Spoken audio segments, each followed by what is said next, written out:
कल्पना कीजिए कि दो दोस्त हैं। दोनों की उम्र 30 साल है। दोनों हर महीने 1 लाख कमाते हैं। 20 साल बाद एक के पास 15 करोड़ की संपत्ति है, जबकि दूसरा कर्ज में डूबा हुआ है।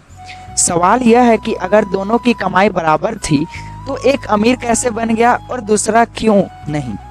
ज़्यादातर लोग कहेंगे कि पहले वाले ने बेहतर निवेश किया होगा, लेकिन असली जवाब इससे भी गहरा है। पैसा का खेल सिर्फ कैलकुलेटर से नहीं जीता जाता, बल्कि इंसान के दिमागी आदतों और फैसलों से जीता जाता है। यही इस किताब का केंद्रीय विचार है। हम अक्सर मानते हैं कि जो व्यक्ति पैसे के बारे में सबसे ज़्यादा जानता है वही सबसे अमीर बनेगा, लेकिन वास्तविक जीवन में ऐसा हमेशा नहीं होता। बहुत पढ़े लिखे लोग भी गलत निवेश कर बैठते हैं।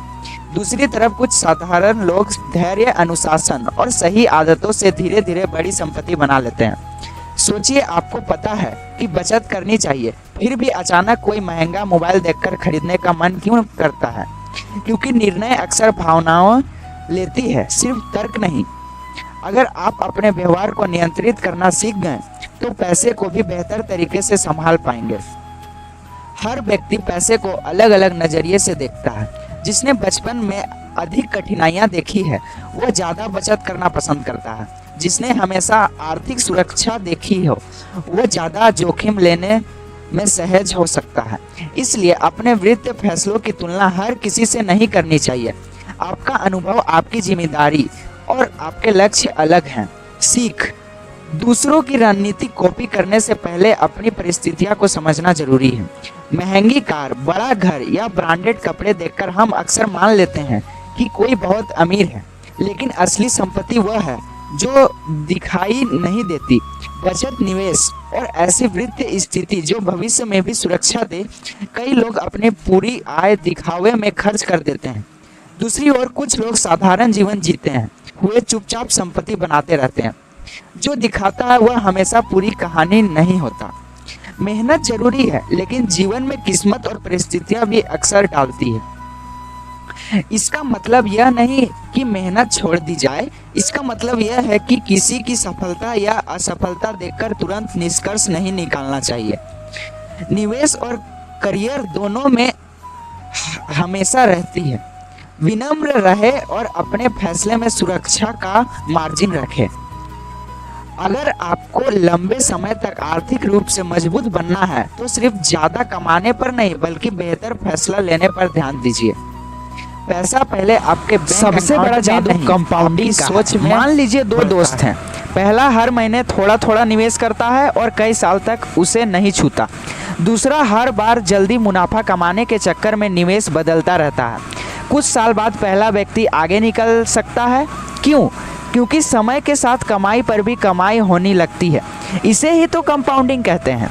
यह तेज शुरुआत नहीं, बल्कि लंबे समय तक टिके रहने का खेल है। जल्दी अमीर बनने की जगह लंबे समय तक सही आदतें बनाए रखना ज़्यादा ताकतवर है। आज की दुनिया अभी चाहिए वाली दुनिया है, लेकिन निवेश में धैर्य अक्सर सबसे बड़ा लाभ देता है। हर गिरावट पर घबराकर निर्णय बदलना लंबे समय में नुकसान पहुंचा सकता है। योजना बनाइए और उसे समय दीजिए। कई बार सबसे अच्छा फैसला कुछ समय तक कुछ ना करना भी होता है। बहुत लोग सोचते हैं कि बचत का मतलब सिर्फ बैंक बैलेंस बढ़ाना है। असल में बचत आपको विकल्प देती है। अगर नौकरी चली जाए, परिवार में अचानक खर्च आ जाए या कोई नया अवसर मिले तो बचत आपको सोच समझकर निर्णय लेने की आज़ादी देती है। बचत सिर्फ पैसों की सुरक्षा नहीं, मानसिक शांति भी देती है। अगर कोई व्यक्ति 30,000 कमाकर भी सब खर्च कर देता है तो संभावना है कि 1 लाख कमाने पर भी वह वही करेगा।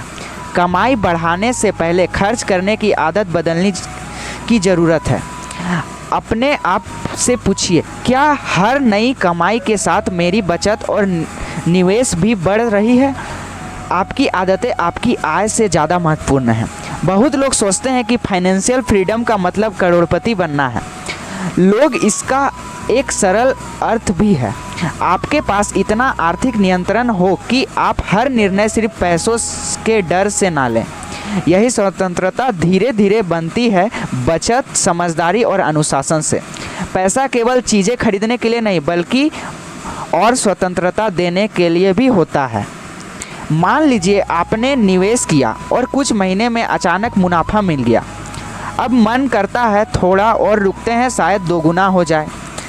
यही से लालच शुरू होता है। कई लोग इसलिए नुकसान उठाते हैं क्योंकि उन्हें कभी काफ़ी नहीं लगता। हर निवेश का लक्ष्य पहले तय करें। सिर्फ और ज़्यादा पाने की चाह में नियम मत तोड़िए।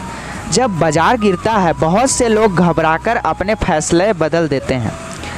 डर हमें यह महसूस कराता है कि अभी जो हो रहा है वही हमेशा होगा, लेकिन आर्थिक दुनिया में उतार चढ़ाव होता रहता है। भावनाओं के आधार पर नहीं, अपनी योजना के आधार पर निर्णय लें। अगर आपका लक्ष्य हमेशा दूसरों से आगे निकलना है तो संतुष्टि मिलना मुश्किल है। आज आप किसी से बेहतर होंगे, कल कोई आपसे बेहतर होगा। अपनी आर्थिक यात्रा को दूसरों की सफलता से मापना अक्सर गलत फैसलों की शुरुआत बन जाती है। अपने लक्ष्य तय करें, किसी और की जीवन शैली में दखलंदाज ना दें। कभी कभी लोग ऐसे चीज़ें खरीदते हैं जिनकी उन्हें ज़रूरत नहीं होती, सिर्फ इसलिए कि दूसरे प्रभावित हों। लेकिन प्रभावित होने वाले लोग कुछ समय बाद आगे बढ़ जाते हैं, जबकि ईएमआई और खर्च आपके साथ रह जाते हैं। जो चीज़ आपके भविष्य को कमज़ोर करे वह स्टेटस सिंबल नहीं, बोझ बन सकती है। शेयर, सोना या प्रॉफिट महत्वपूर्ण हो सकते हैं, लेकिन आपकी सीखने की क्षमता, कौशल और सोच भी एक निवेश है।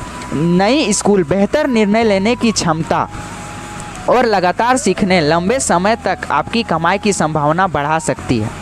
जो ज्ञान आपकी कमाई और निर्णय बेहतर बनाए वह सबसे मूल्यवान संपत्ति बन सकता है।